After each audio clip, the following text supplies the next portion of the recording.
Oke, nah Halo sekarang Pak Mbak, Irul sudah bergabung. Halo, ya. selamat sore Halo, Pak. sore. Suara saya terdengar Mbak? Aman Pak, terdengar. Kalau suara saya bagaimana Pak? Alhamdulillah, aman. Mohon maaf ya, tadi pakai device yang satu ternyata malah nggak bisa. Oh iya baik Pak, tidak apa-apa. Oke, baik. Pak Irul, bagaimana Pak kabarnya hari ini? Alhamdulillah, sehat Mbak ya. Ada yang bolong nggak Mbak? Alhamdulillah Pak masih lancar nih Pak sejauh Ya, ini. Oke Alhamdulillah. Pak, luar biasa. Nah, oke Pak Irul, mungkin sebelum kita mulai, boleh dong nih Pak sapa dulu sahabat sehatnya dan boleh beri perkenalan sedikit ke sahabat sehat. Ya, halo teman-teman semua ya. Sebelumnya perkenalkan, nama saya Khairul Anwar. Biasanya kalau teman-teman mau lihat apa yang biasanya kita posting dan lain itu bisa cek di @khairulgizi. Yang sekarang jadi ketua program studi gizi di Universitas Said. Jadi kalau teman-teman mau mampir, silahkan lokasinya ada di Tebet ya, di Supomo. Wah, luar biasa Pak Hoirul. Oke, Pak, jadi sore hari ini kita akan ngobrol-ngobrol nih Pak tentang gimana sih menjaga berat badan menjelang Lebaran. Walaupun sebenarnya mungkin masih 20 hari lagi di Lebarannya, tapi kan kita harus prepare dari sekarang ya supaya nanti pas Lebaran tuh ya kita udah tahu nih gimana cara-caranya supaya tetap ideal. Karena kadang selama puasa tuh kita nggak berasa tahu-tahu kita terlalu banyak makan bukannya turun berat badan tapi malah bertambah berat badannya. Nah, itu beberapa problem yang biasa kita alami. Oke, tapi sebelum masuk ke situ nih Pak, boleh dong Pak sharing terlebih dahulu terkait apa sih manfaat puasa bagi kesehatan? Baik, terima kasih Mbak ya. Ini pertanyaan menarik sekali dan mungkin sebagian dari teman-teman juga sudah banyak ini ya, sudah banyak membaca, sudah banyak melihat apa sih manfaat yang kita bisa peroleh kalau kita berpuasa.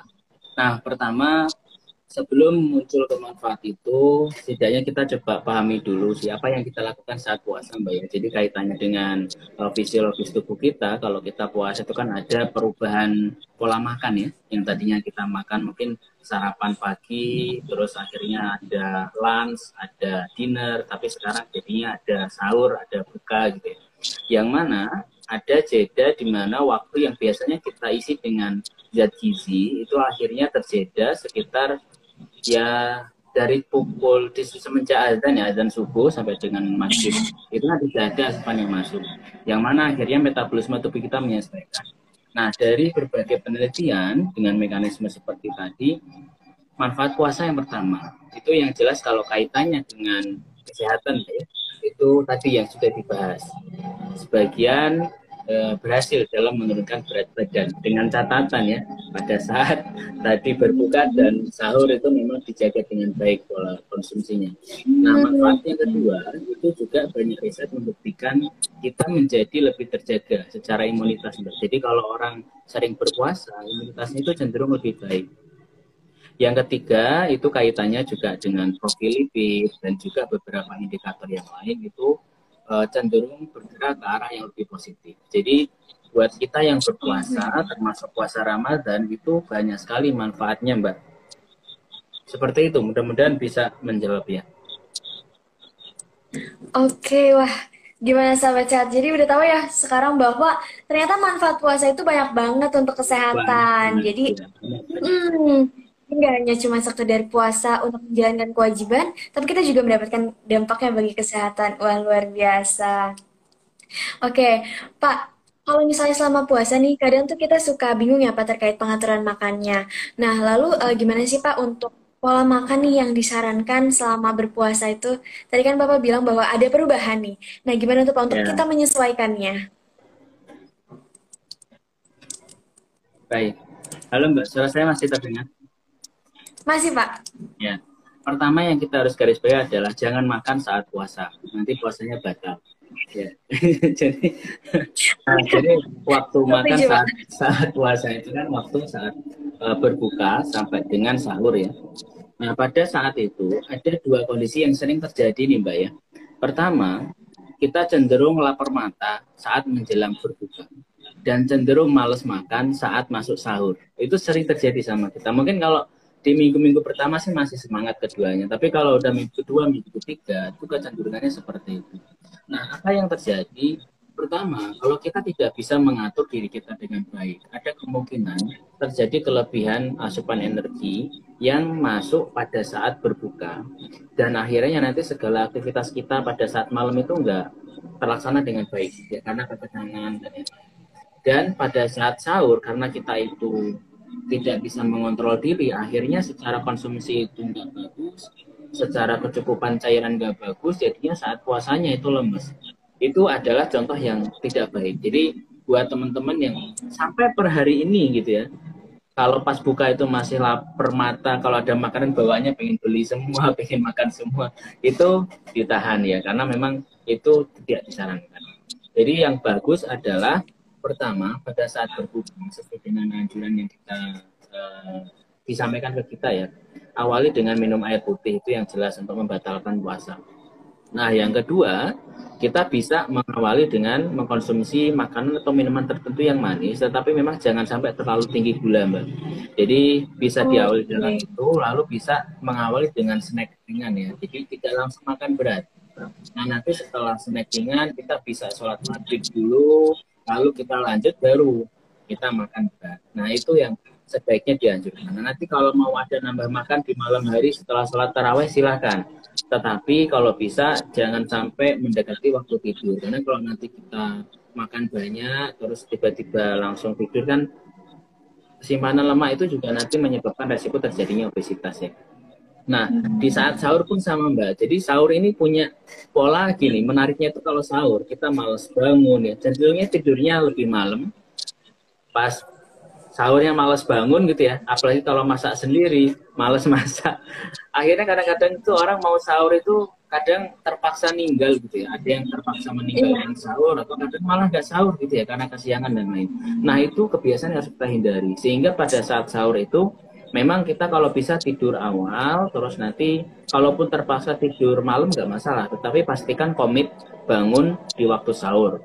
Kita disunahkan mengakhirkan sahur kan. Nah, di sana kita bisa memilih makanan yang memang kita mudah konsumsi, terutama kaitannya dengan cairan. Jadi cukupi air putih itu dengan cukup pada saat sahur ya. Dan kalau bisa, kalau teman-teman yang suka ngopi, ya, suka ngeteh, itu kalau pada saat di sahur ini jangan berlebihan. Kalaupun mau minum nggak apa-apa, tetapi habis minum ditambah dengan air putih lagi. Seperti itu Mbak. Dan kalau bisa memang cukupi buah itu dibuka sama sahur itu memang salah satu yang penting ya.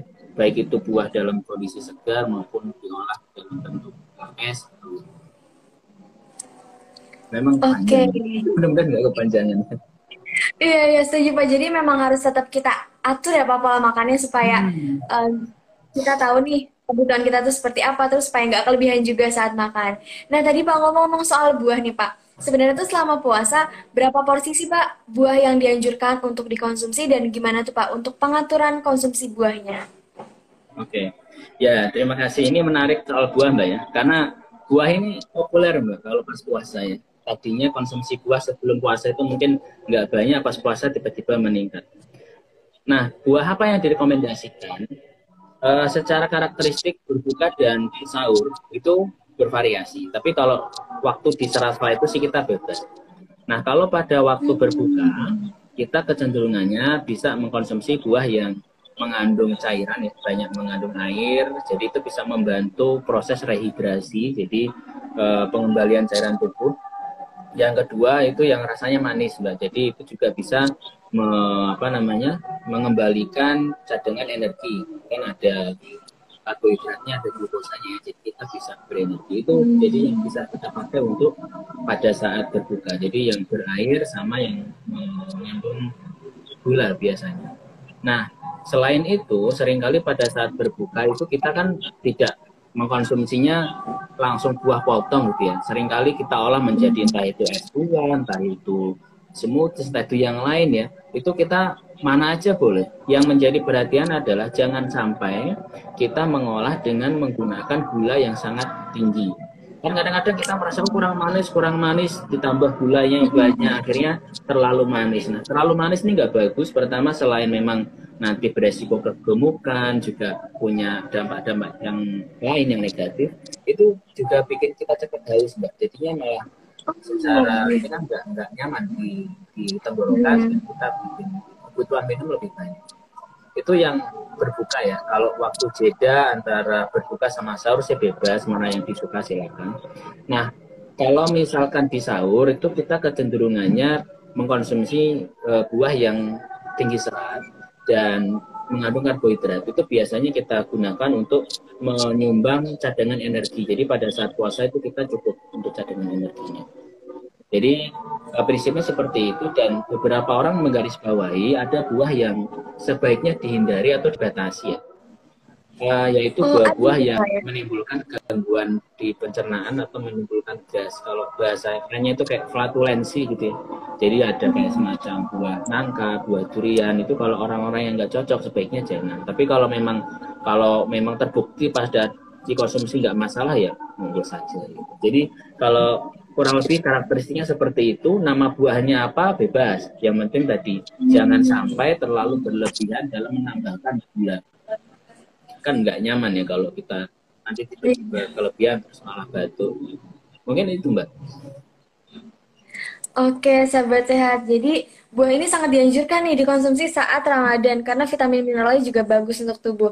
Dan tadi poinnya ya, sahabat sehat harus dicatat bahwa buah apapun itu aman, eh, asal tidak mengandung banyak gas ya, Pak. Ya, Dan sama juga jangan terkandung nambah lemak gula tingginya. terlalu banyak. Ya, Gulanya. Iya, kadang kita suka ngerasa ini kok kurang manis karena kita tuh ada tagline kan berbukalah dengan yang manis. Nah, karena tagline itu karena kita merasa harus berbuka dengan yang manis, pas makan buah itu kurang manis kita tambahin lagi. Ya, sering sih Pak seperti itu. ya secara tidak Oke. sadar kita melakukan ya. Sumber manisnya kan ada SKM, ada gula tuh yang itu ditambah semua kan, berapa banyak gula yang masuk ke tubuh kita. Oke. Nah, Pak terkait untuk menjelang Lebaran nih, Pak. Kadang tuh kita ya udah merasa tubuh kita segar, fresh selama di pertengahan Ramadan. Tapi setelah itu tuh kita malah lupa terkait bahwa nanti tuh saat Lebaran pasti akan kita mulai mengonsumsi normal lagi. Nah, gimana tuh Pak supaya dari selama puasa hingga nanti Lebaran tuh kita konsisten untuk tetap menjaga berat badan kita, tetap mengikuti terkait tadi pedoman makan saat puasa. Baik, pertama kita perlu garis bawahi bahwa dimensi terkait dengan berat badan itu tidak hanya pola makan, baik. Jadi ada pola makan, ada aktivitas fisik, ada juga pengaturan stres ya, juga terkait dengan waktu istirahat dan lain-lain. Nah, pada poin ini saya membahas terkait pola makannya. Kalau aktivitas fisik mungkin teman-teman juga sering mendengar, entah itu dari Coach Najib atau Coach Muri, siapapun yang banyak berbicara tentang itu. Nah, kalau untuk pola makan sendiri itu kita seringnya begini. Memang benar, Mbak ya. Saat puasa itu kita nahan-nahan, pas lebaran banyak makanan dihajar aja. Nah, itu adalah hal-hal yang kita perlu perhatikan. Pertama begini, mengkonsumsi semua makanan pada saat lebaran itu tidak salah. Kenapa? Karena memang itu menjadi ciri khas kita, dan itu adalah biasanya kan menu-menu yang sifatnya punya makna secara budaya ya. Artinya tidak ada di setiap momen. Karena nggak mungkin menu lebaran itu ada di setiap momen di luar lebaran. Itu yang menjadi poin. Jadi kalau mau makan silahkan, tidak ada larangan. Nah, yang menjadi perhatian adalah yang pertama, itu kita harus perhatikan porsinya, itu pertama. Jadi kalau makan ya secukupnya, jangan sampai berlebihan langsung habis ya, itu yang penting. Nah, yang kedua, di dalam proses konsumsi itu kan kita direkomendasikan beragam ya. Nah, itu sebaiknya tetap diterapkan, Mbak. Jadi kalau misalkan ada banyak menu yang sifatnya misalkan mengandung santan, terus banyak daging, sifatnya banyak lemak ya, proteinnya banyak, karbonnya banyak. Nah, itu jika kita juga bisa menambahkan menu-menu yang ada buah, ada sayur yang kita bisa sajikan secara terpisah atau sajikan secara bergabung. Karena kan kebiasaan makan di Indonesia itu sayur itu bisa menjadi bagian daripada sayur atau bisa disajikan secara terpisah dalam bentuk lalapan atau yang lainnya. Nah, itu bisa kita sajikan. Kalau buah itu biasanya juga di Lebaran kan bisa disajikan terpisah atau dibuat kreasi tertentu. Jadi poinnya silahkan bisa mengkonsumsi, karena itu kan menjadi apa ya, kesenangan batin kita. Jangan sampai kita ingin sehat tapi nggak bahagia, kan repot. Jadi harus sehat dan bahagia. Jadi polanya seperti itu, dan pada saat Lebaran itu kan ada disunahkan puasa, Mbak ya. Nah, kalau bisa itu juga diambil tuh kesempatan untuk puasa lagi. Jadi selain itu membantu kita mengoptimalkan pahala yang didapat, itu juga bisa mengoptimalkan puasa dan manfaat puasa yang kita dapat. Jadi prinsipnya silakan bisa dikonsumsi semuanya, tetapi batasi dari segi porsi, dari segi waktu dan jumlahnya. Itu yang penting. Jadi jangan sampai nanti kita bablas. Seringkali kan bablas makannya gitu. Terus yang disalahkan makanannya, padahal yang salah kita. Iya bener Pak, karena padahal kitanya yang lupa kalau ternyata kita makan banyak, tapi yang disalahkan menu makanan Lebaran gitu. Itu biasa kita sering Iya. kayak gitu. Oke, nah tadi Bapak sudah menjelaskan ya Pak, untuk tetap menjaga berat badan kita tetap ideal, mulai dari pola makan. Nah kalau pola makan nanti nih Pak, setelah Lebaran kan kita sudah berpuasa, terus saat Hmm. Lebaran pun kadang kita ada Hmm. hilaf makan terlalu banyak. Nah untuk pola makan setelah itu tuh Pak, ada nggak sih Pak poin-poin penting yang harus kita catat nih supaya kita tetap sehat walaupun pada saat Lebaran tuh ya mungkin kita ada hilangnya sedikit gitu. Gimana tuh Pak tipsnya? Tetap Baik. sehat setelah Lebaran nanti. Baik, jadi prinsipnya 4 dimensi tadi yang saya sampaikan itu nggak bisa dipisah, Mbak ya. Jadi kalau kita berbicara tentang kenaikan dan penurunan berat badan itu kan kaitannya sama intake energi yang kita dapat dan output energi yang kita keluarkan. Jadi intake ini kita peroleh dari berapa banyak makanan yang kita makan, outputnya kita peroleh dari berapa aktivitas yang kita lakukan. Nah, di antara kedua itu ada proses metabolisme, yang mana pada metabolisme ini ada namanya hormon dan lain-lain yang juga dipengaruhi dengan adanya manajemen stres dan pola istirahat. Sehingga itu semua berkesinambungan. Jadi kalau ditanya pertama, gerak itu wajib ya. Meskipun sekarang dilarang mudik, tetapi boleh berwisata, jadi ya silakan berwisata dengan melakukan prokes sambil jalan ya. Kalaupun tidak, bisa dari sekarang tetap melakukan kayak semacamnya kemana lah untuk bergerak, jogging, dan lain-lain. Nah, untuk pola makan sendiri, setelah berpuasa, itu kan kita masuk lebaran, itu polanya sudah berubah, Mbak ya. Jadi udah masuk ke normal, yang mana secara waktu makan itu sudah mulainya itu dari breakfast. Jadi mulainya udah breakfast lagi, lunch, dinner ya, yang mana juga ada snack di antara. Bagaimana kita menjaga itu? Pertama adalah breakfast itu wajib. Ya kalau bisa dibilang wajib, suatu keharusan. Jadi jangan sampai ditinggal. Jadi kalau misalkan pagi teman-teman pada saat lebaran itu kan kita sebelum berangkat itu kan disunahkan makan dulu ya. Itu dibolehkan sebagai awalan sarapan. Nanti setelahnya juga kita bisa mengkonsumsi. Jadi breakfast itu wajib. Nanti setelah itu pastikan bahwa jumlah yang dimakan pada saat lunch sama dinner, terutama dinner ya itu nggak terlalu tinggi. Kalaupun mau tetap ngemil, kan biasanya kita itu apa ya mulutnya itu nggak mau diem mbak. Kalau diem itu kan capek gitu ya malah. Jadi mulutnya Setuju pengen Pak. bergerak. Maunya ngunyah terus, maunya Iya bergerak terus. terus. Ya. Jadi opsinya yang bisa kita lakukan adalah tetap ngunyah itu memang nggak apa-apa. Nah yang penting adalah kita memilih yang dikunyah ini jangan sampai terlalu tinggi energi. Jadi biasanya opsinya buah itu salah satu alternatif yang kita bisa pakai untuk mengunyah, tetapi energinya juga nggak terlalu tinggi. Tetapi memang karena buah itu juga banyak jenisnya ya, jadi dipilih saja yang sekiranya memang cocok buat kita. Seperti itu Mbak ya. Jadi breakfast itu wajib, sisanya ya kita lakukan secara bertahap lagi. Yang penting aktivitas pola makan itu selalu dijaga secara kesinambungan, jadi nggak terpisah. Seperti itu. Kalau memang teman-teman bisa Senin Kamis itu langkah lebih bagus ya. Kalau bisa, tapi kan itu sunnah jadi ya mau sesuai ini masing-masing.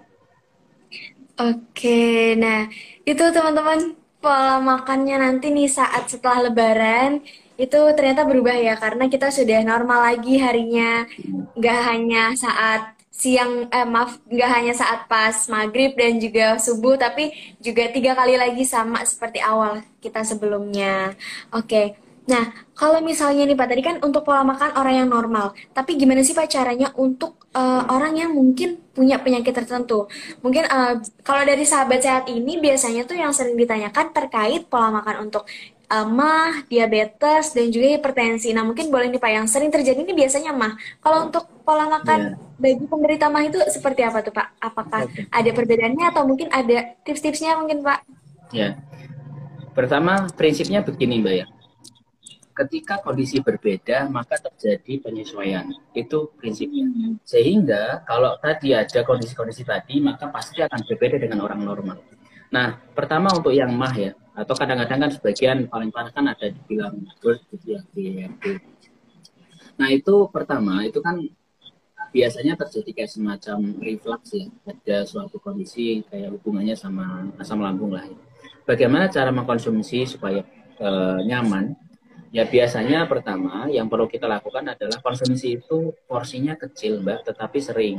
Jadi nggak harus porsinya besar. Karena kita biasanya kan gini, kalau kita orang normal kan makan bisa langsung besar terus kita makan nggak ada masalah gitu ya, tetapi seringkali kalau untuk orang yang punya emah itu kalau langsung makan porsi besar itu nggak nyaman, sehingga seringkali disarankan makannya porsi kecil tapi sering, jadi kayak ngemil terus gitu, yang Oh, penting kan iya. posisi lambungnya terisi, jadi si HCl tadi atau asam lambung itu terpapar sama makanan.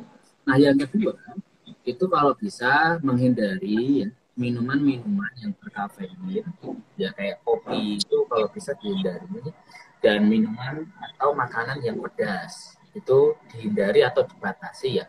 Kalau orang udah pedas tapi dia mah ya itu harus tahu diri sih sebenarnya ya. Kita kondisinya seperti apa, jangan sampai berlebihan. Kan pedas itu sekarang juga punya cut off ya. Level Iya. 1, level 15 itu silakan dipilih sampai level mana kita aman itu bisa dipilih. Nah, lalu selanjutnya perbanyak minum air putih itu bisa kita lakukan, dan memang yang terpenting di sini adalah pola makannya teratur, waktu makannya teratur. Jadi seringkali itu orang yang mah itu karena sering telat makan gitu ya. Hmm. Nah, telat makan yang dimakan itu tadi pedas, asem, udahlah itu kayak ibarat kita udah jatuh tertimpa bata, udah bukan tangga lagi bata, udah keras ya. Jadi eh, komplikasinya itu tinggi, sehingga memang teman-teman yang punya mah itu pastikan taat makan tepat waktu itu sangat penting. Dan selanjutnya untuk yang kalau yang hipertensi yang biasa menjadi poin itu adalah pembatasan natrium, Mbak. Jadi kalau kita membahas hipertensi itu seringkali muncul istilah ada namanya DASH diet, ada istilah diet apa namanya rendah garam gitu ya. Diet rendah garam 1, 2, 3 ya tergantung kadar natriumnya. Tetapi secara umum yang dibatasi adalah makanan-makanan yang tinggi natrium. Jadi pembatasannya kalau misalkan teman-teman mengkonsumsi makanan tertentu dicek di labelnya, kalaupun nggak ada labelnya pastikan memang natriumnya itu rendah. Dan kalau untuk yang teman-teman yang atau ada keluarga yang punya DPM itu kalau dia ada variasi jenisnya dan juga ada leveling tingkat keparahannya Mbak ya. Biasanya kalau Hmm. punya leveling keparahannya itu ada rekomendasi diet tertentu itu harus ditaati, dan konsultasi dengan ahli gizi, dietitian itu wajib untuk dilakukan. Seperti itu Mbak. Jadi memang kalau untuk yang mah ini memang paling sering kejadian ya. Itu ya pilih-pilih makanan yang cocok lah untuk kita. Itu penting. Seperti itu Oke, Mbak. sahabat sehat. Jadi bagi yang mungkin ada penyakit untuk pengaturan pola makannya, tadi sudah disebutkan ya sahabat sehat untuk pemilihan bahan makanannya, terus juga Hmm. jenis, jumlah, dan juga waktu makannya itu juga harus diperhatikan ya Pak. Hmm. Oke. Nah, tadi Pak Hoirul sempat bilang tentang puasa Senin Kamis nih Pak. Nah, biasa kan juga ada ya Pak yang melakukan ini gitu, Hmm. walaupun tidak di bulan Ramadan, tetap melakukan puasa Senin Kamis. Nah, kalau misalnya puasa Senin Kamis itu kan biasanya berarti Seninnya puasa, lalu Selasanya nggak puasa, biasanya seperti itu kan Pak. Nah, kira-kira untuk pengaturan makanannya gimana tuh Pak? Apakah sama kah seperti di Ramadan atau mungkin ada tipsnya lagi nih Pak bagi yang mau berpuasa di hari biasa melakukan puasa Senin Kamis? Ya, baik. Terima kasih. Ini satu hal yang kita garis bawahi bahwa puasa Senin Kamis ini kalau kadang-kadang orang juga memberi istilah ada namanya intermittent fasting, Mbak. Intermittent fasting itu kalau bahasa sederhananya itu ya enggak ya. Ya puasa enggak, terus ya lagi puasa enggak, kan kayak gitu kan. Senin puasa, Selasa, Rabu enggak, Kamisnya puasa, Jumat, Sabtu, Minggunya enggak, Senin puasa lagi. Yang kalau dibilang itu juga punya banyak manfaat kesehatan. Itu yang selain memang manfaat spiritual, bukan manfaat kesehatan. Nah, bagaimana terkait pola makan? Pertama yang perlu digarisbawahi adalah pada saat kita puasa, niat itu harus benar-benar yakin. Niatnya harus yakin, karena kalau nggak niat, itu kan pada saat itu yang makan lebih banyak daripada saat puasa ya. Kalau Ramadan jelas lah, yang makan siang jarang. Tapi kalau pada saat Senin Kamis itu kan banyak yang makan siang. Jadi niatnya itu harus kuat, dan secara umum yang perlu dijaga benar itu adalah bagaimana kita tetap melakukan sahur tadi dengan memastikan kecukupan cadangan energi sama air, cairan itu cukup, Mbak. Jadi memang sahur itu menjadi sesuatu yang sangat dianjurkan, dan kecukupan minum maupun mendapatkan cairan dari makanan, biasanya entah itu makanan berkuah, dari buah, dari sayur, itu sangat direkomendasikan. Sehingga dalam perjalanan satu waktu saat puasa itu kita tidak mengalami dehidrasi. Itu yang penting. Jadi nanti pada saat berbuka itu juga sama prinsipnya. Jadi kita memilih makanan atau minuman yang bisa mengganti cairan dan mengganti cadangan energi yang ada di dalam tubuh kita. Jadi prinsipnya kurang lebih sama, tetapi kita harus lebih kuat karena teman puasa itu lebih sedikit kalau Senin Kamis. Jadi jangan sampai nanti gampang tergoda. Tiba-tiba aduh haus terus minum gitu, udah nggak jadi puasa. Tapi yang jelas manfaat puasa Senin Kamis itu banyak positifnya. Jadi teman-teman yang mau melakukan silakan bisa dilakukan. Oke. Nah, jadi sangat dianjurkan ya, sahabat sehat. Jadi kalau Hmm. misalnya nanti mau melanjutkan lagi nih puasa Senin Kamisnya, itu justru lebih bagus lagi untuk kesehatan. Oke. Oke, Pak. Nah, tadi ternyata sudah banyak nih sahabat sehat yang punya pertanyaan-pertanyaan yang menarik. Jadi kita masuk ke sesi Q&A ya, Pak. Nah, Silakan. sebelumnya saya ingin mengingatkan kepada sahabat sehat, nanti di akhir sesi, Pak Hoirul akan memilih satu penanya terbaik dan nanti akan mendapat hadiah. Jadi, siapkan pertanyaan terbaiknya. Oke, sebentar saya akan scroll terlebih dahulu ya, Pak. Tadi sudah cukup banyak pertanyaannya. Oke, nah ini ada pertanyaan pertama Pak dari Ibu Niasti. Kenapa selama puasa jadi banyak banget nih yang kena penyakit mah? Nah, apakah ada kaitannya tuh, Pak? Oke, baik. Ya, pertama begini. Sebenarnya kalau bisa dibilang puasa menyebabkan penyakit mah itu kan tergantung bagaimana cara kita mengelola, Mbak. Biasanya gejala mah itu muncul karena ketidakteraturan dalam konsumsi makanan. Kalau pada saat puasa, bedanya puasa dengan kita kalau nggak makan di luar puasa itu adalah puasa itu pasti diawali dengan niat. Misalkan nih, saya gitu ya, saya pada saat kondisi tidak puasa, seharian saya nggak makan. Kira-kira saya dibilang puasa apa tidak? Belum tentu, karena saya nggak niat ya. Sehingga tubuh kita itu nggak ada persiapan, nggak ada preparationnya. Nah itulah yang seperti itulah yang biasanya bisa menimbulkan resiko terjadinya mah. Tetapi kalau orang yang puasa itu kan karena udah ada niat duluan, sehingga seringkali ketika ada niat itu persiapan, kelengkapan itu semua kita siapkan, sehingga mulai berbuka, sahur itu kita juga atur sedemikian rupa. Nah kecenderungannya orang yang puasa terus muncul mah itu karena pola makan pada saat berbuka sama sahur itu nggak teratur, Mbak.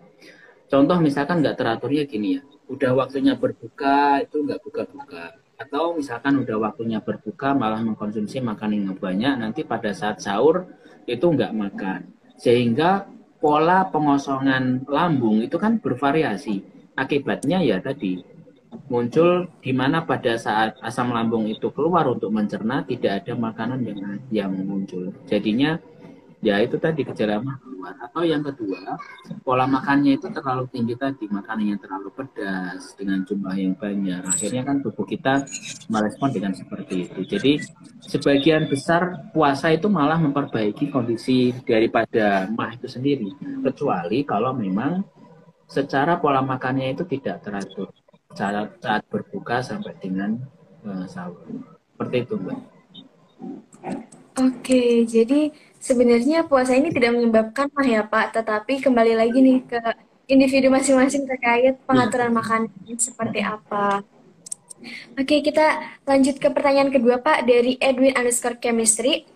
Bagaimana cara menghitung kalori makanan yang akan kita konsumsi? Nah, apakah hal itu mampu mengurangi kenaikan berat badan menjelang lebaran nanti?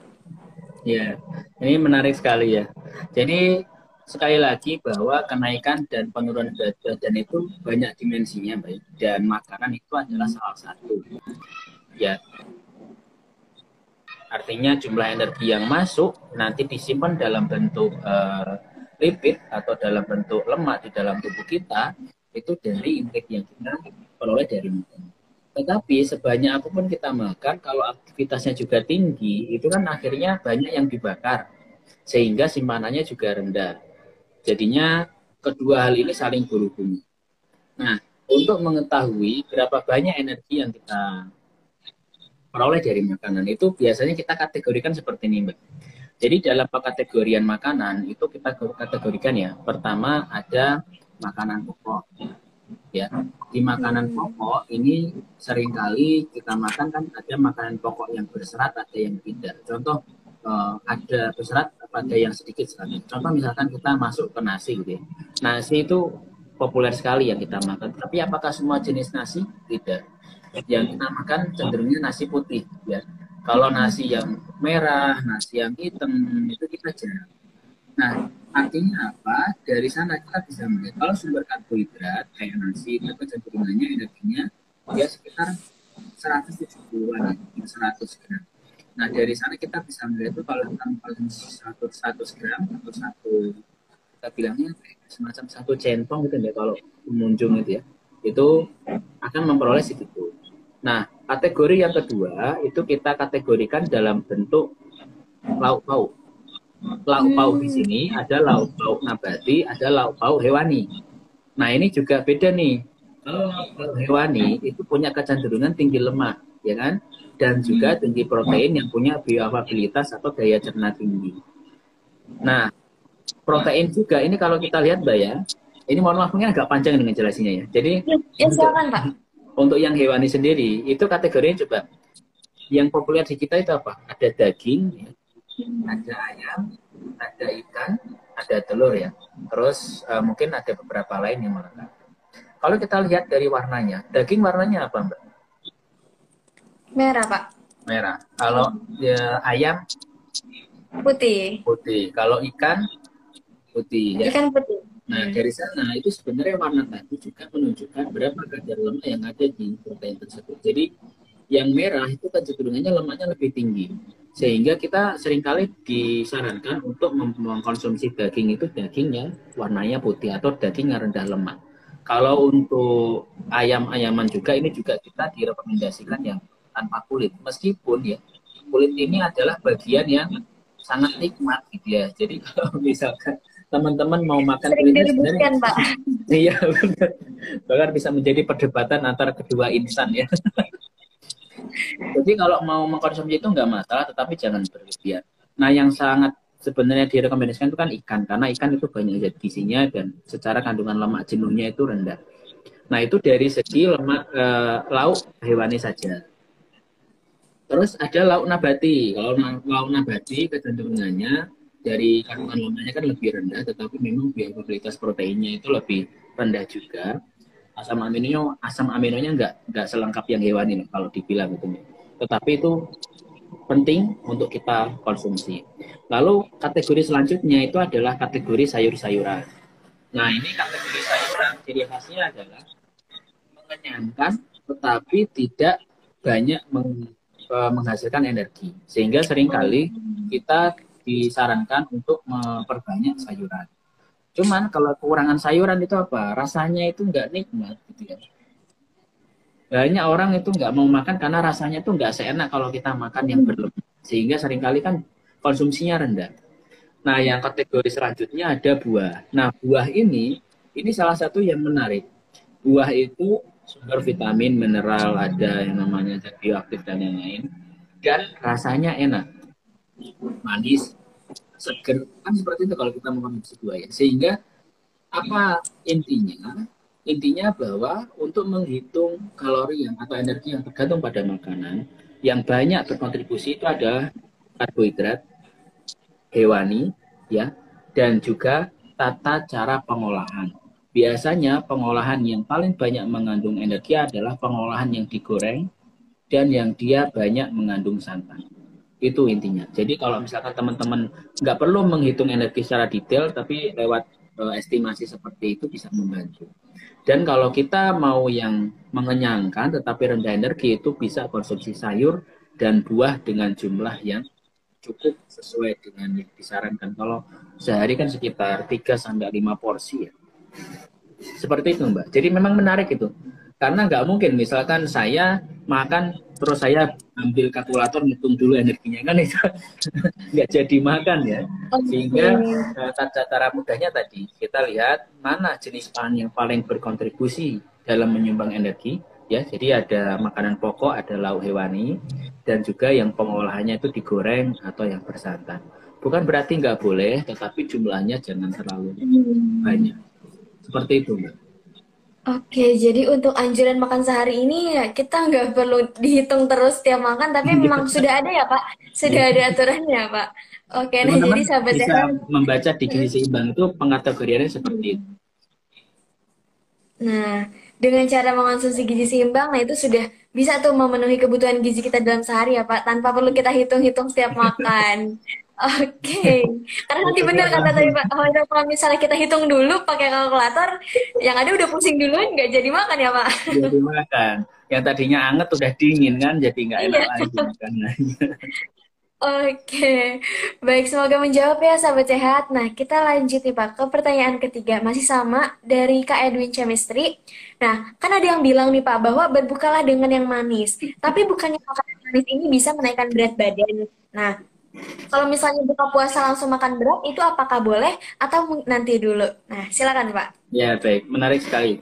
Mungkin ini saya coba ini juga ya, meng-highlight juga Mbak ya. Sebenarnya yang dianjurkan dalam berbuka itu kan tidak ada anjuran bilang konsumsilah yang manis, kan nggak ada kalau di hadis. Yang adanya kan batalkan dengan minum air putih, lalu mengkonsumsi kurma, kan seperti itu. Nah, sebenarnya kan berbuka yang manis itu kan karena ada iklan di Indonesia bahwa berbukalah dengan yang manis itu kan apa trademark daripada sebuah iklan yang kita akhirnya jadi kayak semacam suatu kebiasaan gitu ya. Jadi berbuka dengan yang manis. Akhirnya kalau Jadi kita mau budaya. berbuka, WA dulu yang manis-manis untuk diajak berbuka. Oke. Ya jadi gini. Jadi yang dianjurkan sebenarnya bukan seperti itu Mbak. Jadi yang pertama yang paling dianjurkan adalah membatalkan dengan minum air putih.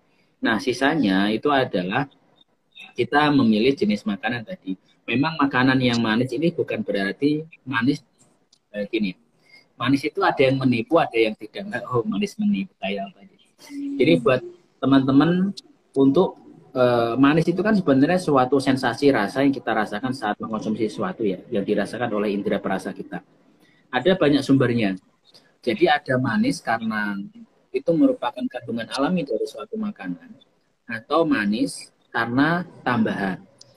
Nah, kalau manis dari suatu makanan, misalkan yang ada pada buah gitu ya, itu kan sebenarnya kalau kita konsumsi ya nggak masalah, karena toh itu kan bentuknya nanti akan berbentuk dalam glukosa atau gula buah nanti dipecah lagi dalam tubuh kita.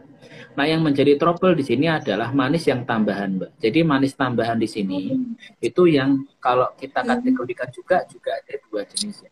Ada pemanis yang berkalori, kita biasanya ada sebutnya gula ya, entah itu gula macam-macam lah ya.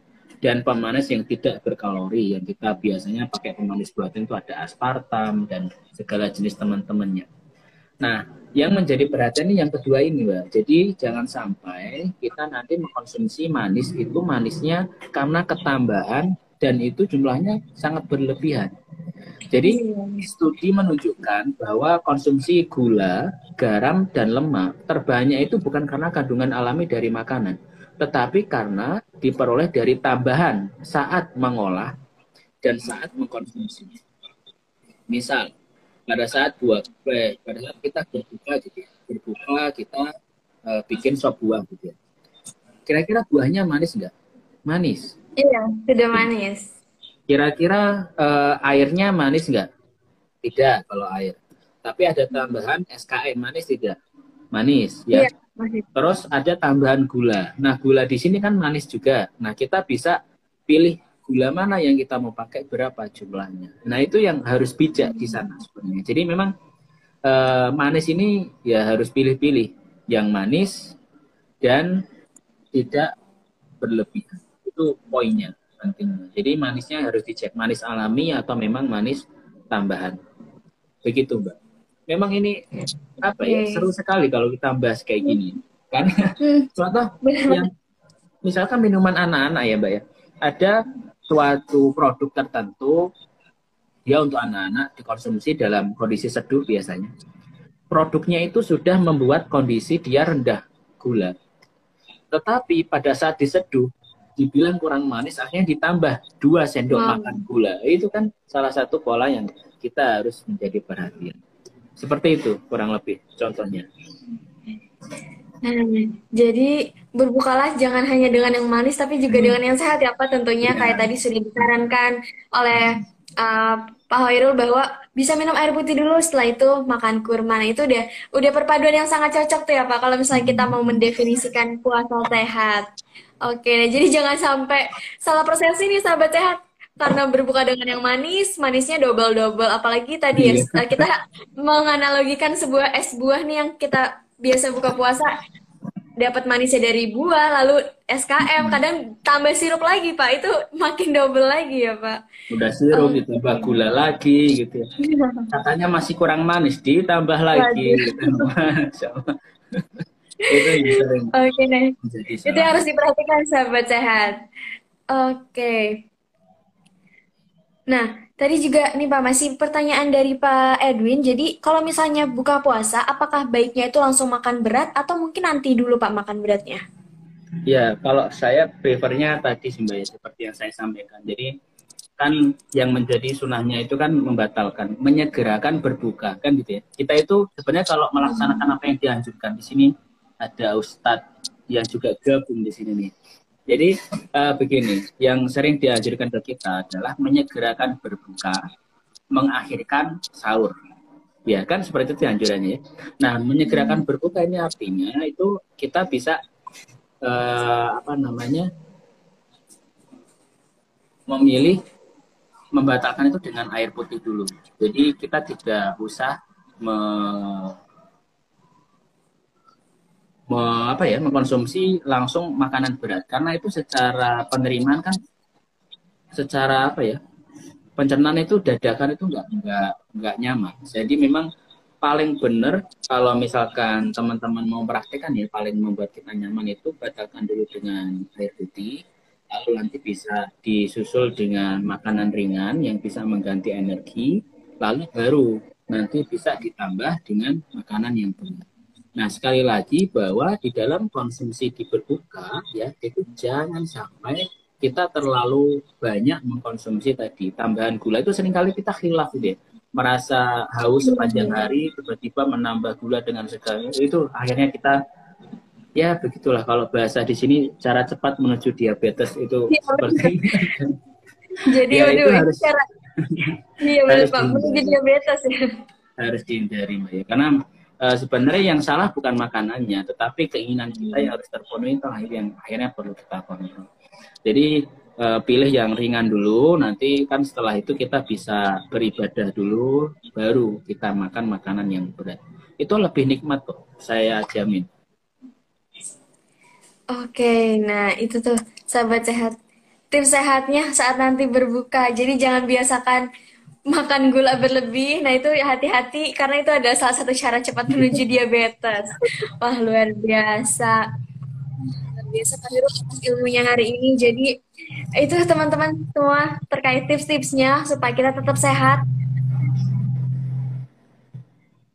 Kan mungkin bagi teman-teman yang ingin menjalankan puasa di hari biasa pada Senin Kamis tadi sudah tahu ya tips-tipsnya nanti bisa diterapkan pada saat menjalankannya. Jadi buat yang nonton live hari ini jangan hanya didengerin aja tapi habis itu nanti lupa, tahu-tahu hilang lagi makannya. Tapi harus diterapkan juga.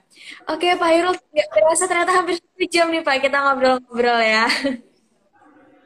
Oke, nah tadi kan kita akan mengumumkan nih Pak penanya terbaik. Nah kita persilakan Pak Hairul untuk memilih siapa sih penanya terbaiknya. Tadi ada ini yang 3 kali menanya Kak Edwin ya. Oh, oke, baik. Selamat kepada Pak Edwin Chemistry. Sebagai penanya terbaik hari ini, nanti akan kita kirim hadiahnya. Oke, baik. Terima kasih banyak Pak Hairul atas ilmunya. Tadi banyak banget dapat insight dari Pak Hairul dan benar-benar jadi tahu nih bahwa ternyata ada ya tipsnya untuk tetap sehat dan saat nanti menjelang Lebaran bahkan sampai setelah Lebaran pun. Oke, nah mungkin untuk sebelum kita tutup nih Pak Hairul boleh dong Pak kasih closing statement nih untuk teman-teman yang sedang berpuasa supaya nanti tuh tetap bisa menjalankan tips-tips yang tadi sudah diberikan. Ya, jadi pertama kalau kita ini kalau dari lihat pesan yang dipin di live IG ini ya, untuk jaga berat badan menjelang Lebaran itu dimensinya ada banyak ya, nggak cuma pola makan saja, tetapi kaitannya juga dengan aktivitas fisik dan lain. Jadi itu harus dilakukan secara seimbang. Nah, kaitannya dengan pola makan, jadi sebenarnya puasa ini bisa membantu kita dalam menjaga supaya berat badannya itu menuju normal. Dengan catatan ya, pada saat berbuka sampai sahur itu kita juga sesuai dengan basic gizi seimbang. Tapi kalau pada saat berbuka sama sahur ini akhirnya nggak sesuai, berbukanya berlebihan, terlalu tinggi gula, terlalu tinggi garam, terlalu tinggi minyak, ya akhirnya manfaat-manfaat itu akan susah kita peroleh. Sehingga memang akhirnya ya kita harus mencoba. Memang nggak bisa ya kalau kita teori saja terus nggak mempraktekkan itu nggak tahu. Jadi kita mencoba, tetapi tidak impossible, tidak mustahil bahwa makanan yang sehat, makanan yang enak itu kita peroleh, itu tidak mustahil. Sehingga memang pengenalan terkait dengan jenis-jenis bahan makanan yang bisa menyupport asupan gizi kita dengan baik, jangan dan juga membatasi gula garam lemak itu menjadi suatu yang sangat penting. Salah satu alternatif yang kita bisa lakukan adalah mengkonsumsi buah-buahan, sayuran, yang mana itu juga menjadi sumber berbagai jenis zat gizi dan energinya juga rendah. Tapi ingat sekali lagi, kalau mengkonsumsi buah jangan ditambah gula berlebihan. Ya, itu poin pentingnya. Terima kasih, Mbak. Oke lah luar biasa Pak Hairul. Baik, terima kasih Pak Hairul atas waktu dan ilmunya di sore hari ini kita ngabuburit bareng. Tadi dapat ilmunya banyak banget bisa diterapkan.